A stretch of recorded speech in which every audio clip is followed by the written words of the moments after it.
L'heure est grave. Le journaliste Ferdinand Haïté revient sur la situation et les magouilles au port de Lomé. Actuellement, c'est gâter la famille. Regardons la vidéo. Au port, on va revenir un peu sur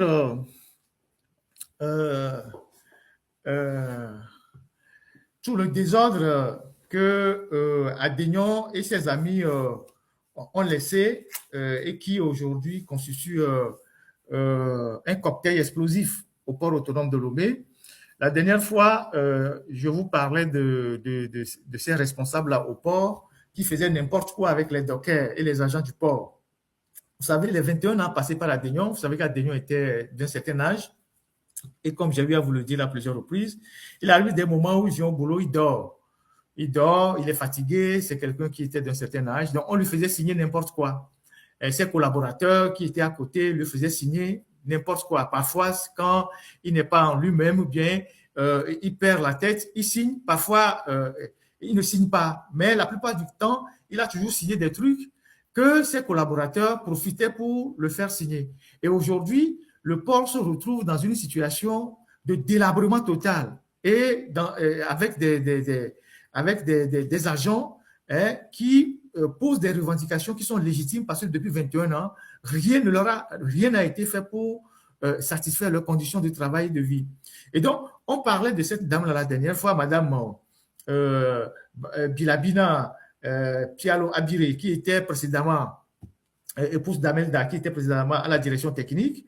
Là où elle était avant d'arriver à la direction d'exploitation, cette dame, elle a fait tout et n'importe quoi là-bas, dans cette zone, dans cette direction. Et le jour où on l'a déplacée de cette direction vers la direction de l'exploitation, tous ceux qui étaient à la direction technique d'où elle a été mutée se sont réjouis parce que elle les traitait comme des animaux, alors qu'elle n'est que aussi une responsable du port.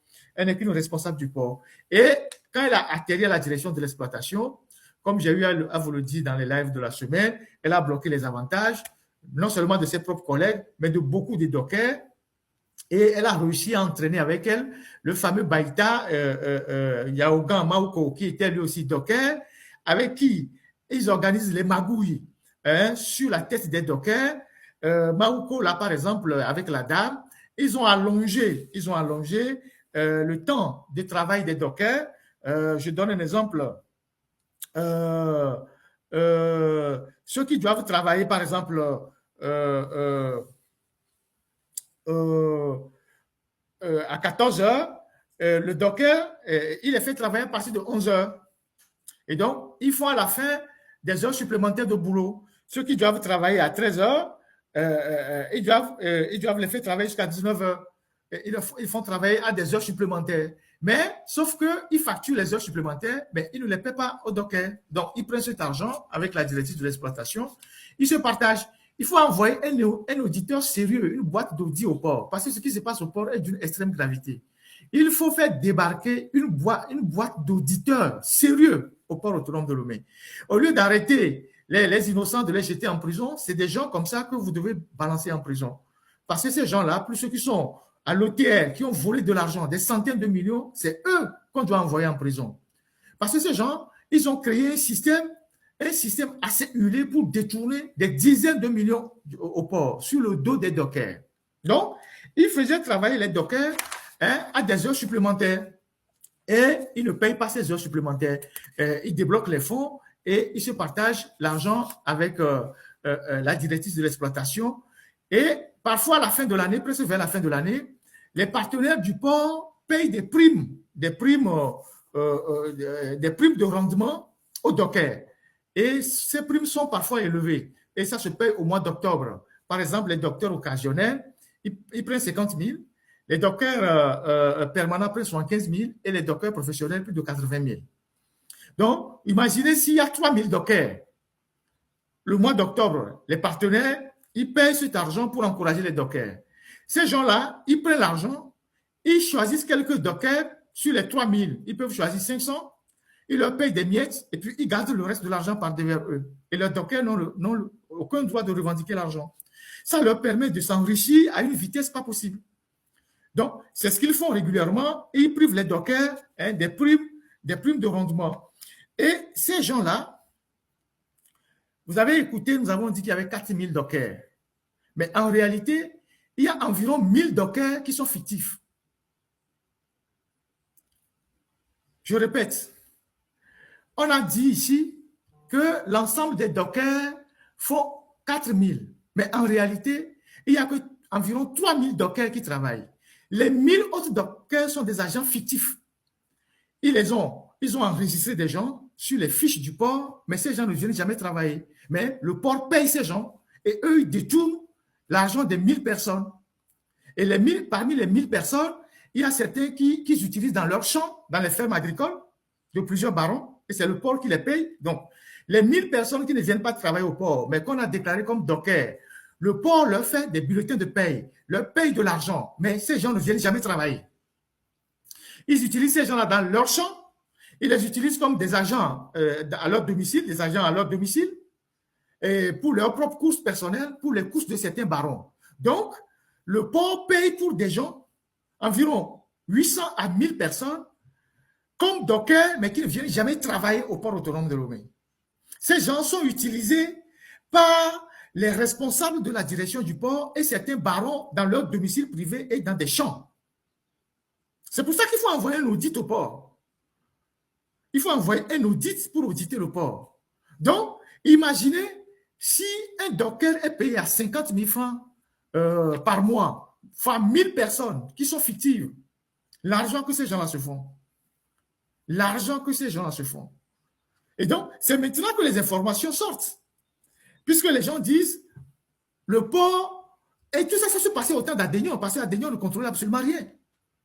Il était là, il signait des papiers, mais ce sont ses adjoints, donc cette dame-là, l'autre, il y a aussi le secrétaire général du port, il y a deux autres aussi, on va voir leurs photos, et c'est eux qui organisent ces magouilles-là. Voilà un autre, lui, je ne sais pas son nom, voilà, Combatté Yankabré, voilà des gens qui organisaient les magouilles au temps d'Adénion, je dis Adénion, et Adénion, lui, ne voyait que le feu.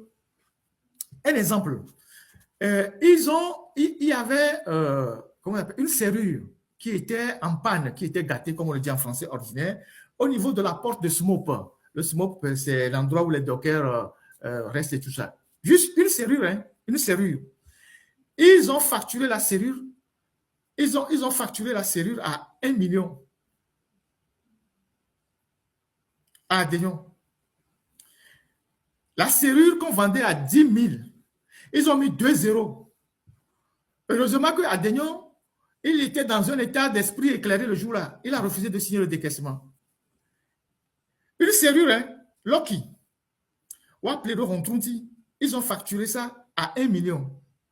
Au lieu de 10 000, ils ont acheté 2 zéros. Heureusement que le directeur du port d'alors, Adénion, a refusé de signer le décaissement. Du coup, ils ont refusé, ils n'ont pas changé la serrure. Ce sont les dockers eux-mêmes qui ont cotisé. Ils ont trouvé les 10 000, ils ont changé la serrure. Et les gens là sont au port, en train de faire les magouilles, de multiplier comment appelle-t-on, des fausses factures, d'employer des gens fictifs, dont eux-mêmes ils prennent les salaires. Ils refusent de donner aux dockers ce qui leur revient de droit. Quand les dockers sont, par exemple, au travail, ils ont besoin des épis, ils refusent de leur donner des épis. Voilà, il y a plein de choses. La direction de l'exploitation font toutes les magouilles, ils bloquent toutes les initiatives qui doivent permettre aux dockers d'être à l'aise. Donc, il y a 1000 dockers fictifs au port autonome de Lomé. Imaginez que ces gens-là prennent les soldes de ces 1000 dockers depuis 1 an, 2 ans, 3 ans, 4 ans, pendant des années. Vous voyez ce qu'ils ont amassé comme fortune? Et ces 1000 dockers que le port paye ne viennent pas travailler au port. Ils sont dans des activités parallèles pour eux, mais c'est le port qui les paye. C'est ce que le port autonome de Lomé est devenu. Et donc, on va regarder les vidéos du port autonome de Lomé et on va commenter ensemble.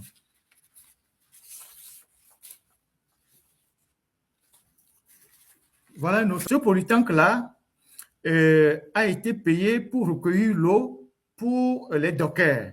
Mais le polytank n'a jamais été monté. Donc, ils ont pris des briques et ils ont mis le polytank sur les briques. Ça, c'est dans l'enceinte du port autonome de Lomé. Et ils ont détourné le reste de l'argent. Ils ont fait les surfacturations. la structure qui devait supporter le polytank, on a débloqué les fonds, mais le polytank n'a jamais été placé sur la structure. Les fonds ont disparu. Et donc, c'est toujours les œuvres de ces gens-là. Donc, voilà le polytank. On avance.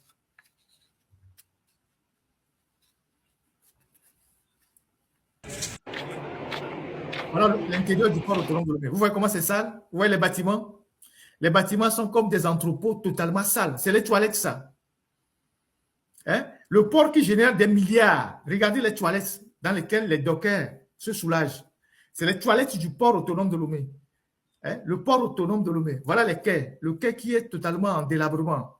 Les toilettes, les quais, tout ça, qui sont en délabrement. L'état piteux, même des quais, qui sont en délabrement. Hein? L'intérieur même du port, vous voyez les saletés. Vous voyez ce bâtiment-là qui est totalement délabré. Et on avait fait un live, ils ont décidé de le raser, de le reconstruire. Et voilà la situation du port autonome de Lomé. Totalement en délabrement. En délabrement. Et les gens estiment que les dockers n'ont pas le droit de poser des revendications. Les dockers n'ont pas le droit de demander qu'on améliore leurs conditions de vie. Regardez comment le quai est sale. Regardez comment l'intérieur du port est sale. On connaît les ports des autres pays voisins. Voilà. Même des lieux pour faire des réunions, il n'y en a pas. Il n'y en a pas. C'est ça le Togo. Et ce port-là génère des milliards.